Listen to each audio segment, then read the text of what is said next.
Thanks very much, Cahill. I want to welcome the Minister to the House again. And just to say on the estimate, Ceann Corla, we're all familiar with the expression, I can't believe what I'm hearing. Today, I can't believe what I'm not hearing. And, you know, we're in a situation where we've been asked today as a House to vote a sum, an extra sum, of €6,840 million taxpayers' money for increased payments of social welfare, which I welcome, of course, but without any information whatsoever as to the future of this particular payment.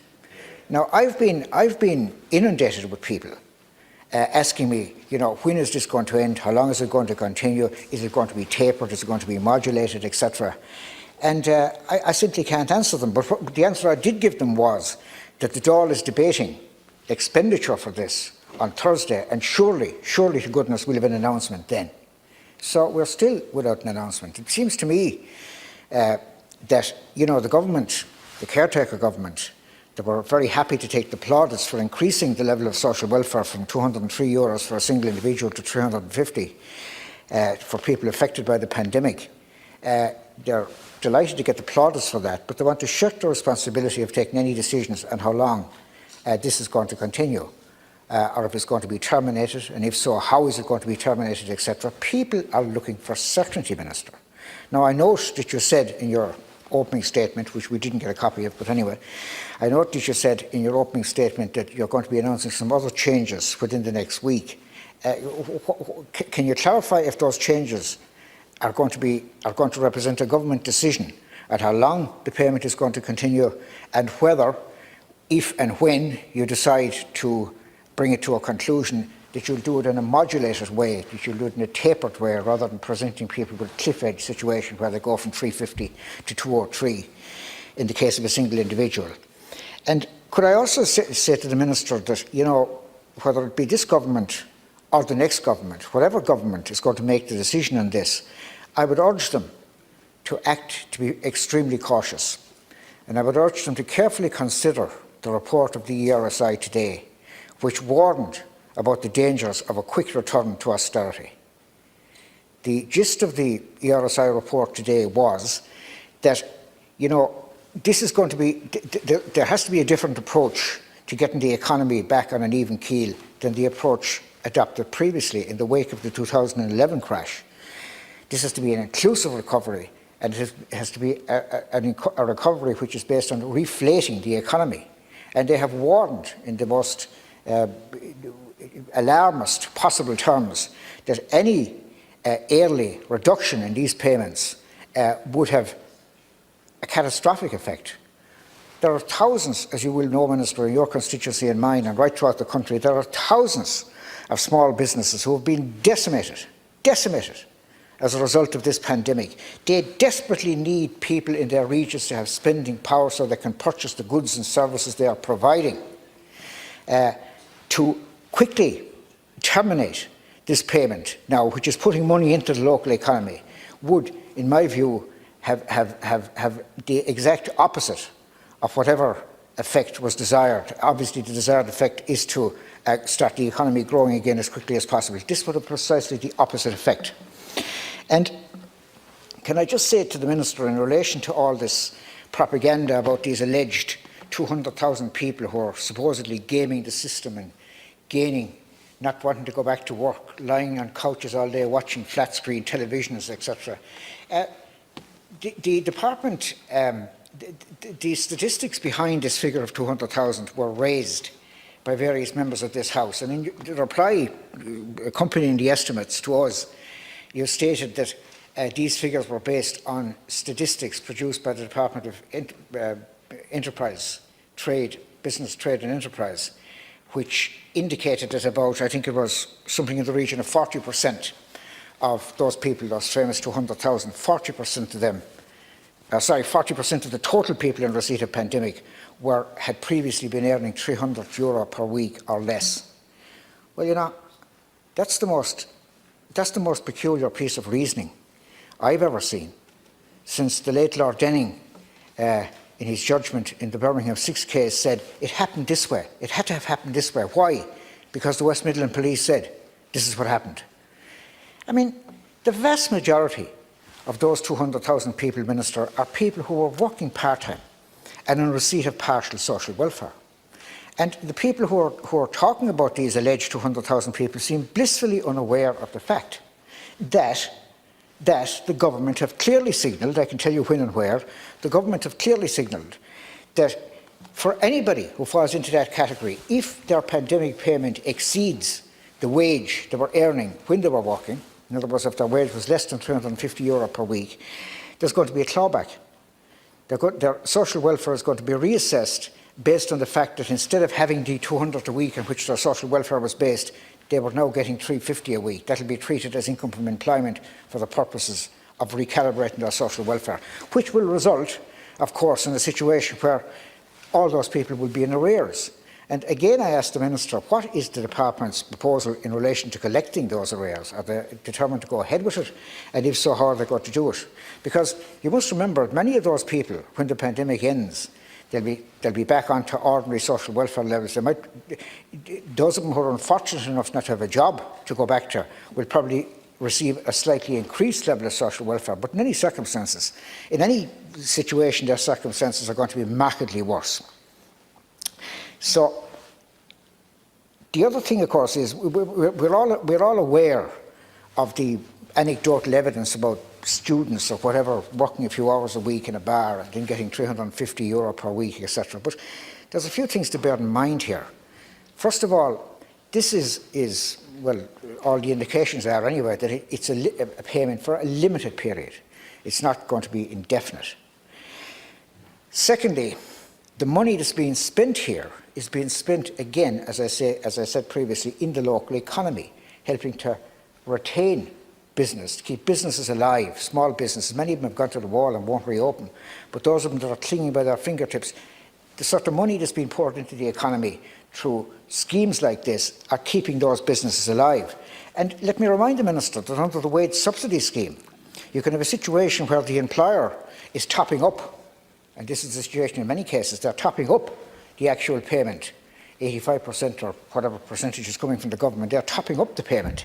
So therefore, the person is getting paid their full wages, the wages they were earning at work or they would be earning if they went back to work, simply by staying at home if the enterprise is closed down. And nobody is suggesting that it's handier to get money, I suppose, at home than actually going out to work for the same amount of money. Nobody is suggesting that those people are gaming the system or they don't want to go back to work, etc. And I would further point out, and I've done some checking on this, the Department of Social Protection are quite entitled to say to somebody, if it comes to their attention that they've been offered a job and they don't want to accept it, they are quite entitled to review their COVID payment on that basis. So, I don't see whatever announcement the Minister is going to make during the week, I don't see any basis for constructing a huge, bureaucratic system of more rules and regulations and means testing, etc., to get at the minority of those alleged 200,000 people who are supposedly better off under, after all, what is a temporary payment system. And I also resent the overtones in some of the statements that have been made from all sides of the political divide. I resent the overtones of fraud, etc. There's no fraud here.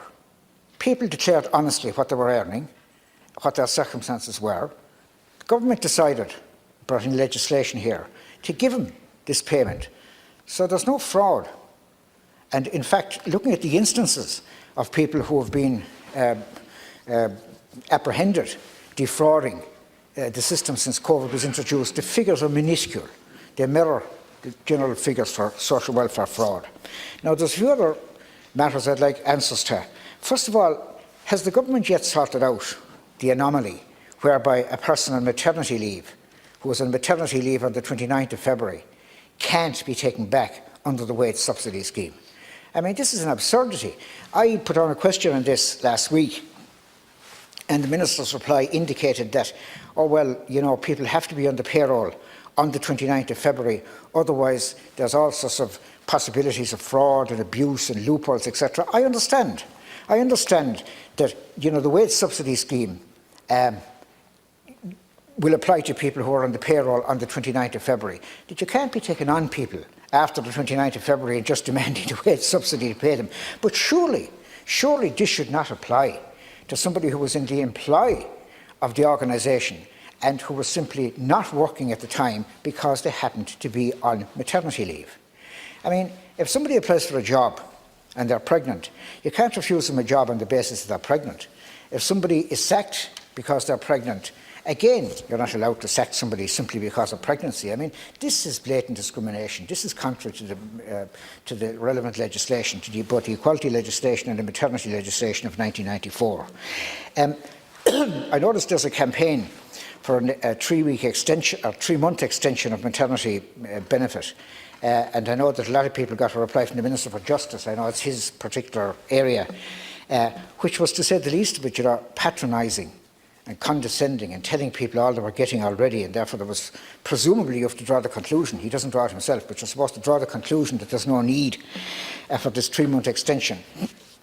But the Minister seems blissfully unaware of the fact that if somebody, when their maternity leave finishes, if they're on maternity leave during the COVID period, they're entitled to they have to stay on their maternity benefit, which is €100 per week less than the COVID payment. But when the maternity period leave finishes, they're entitled to go back on COVID, which, as I say, is €100 per week more, as things stand at the moment, than the maternity benefit. So I would imagine that the cost of this would be very minimal.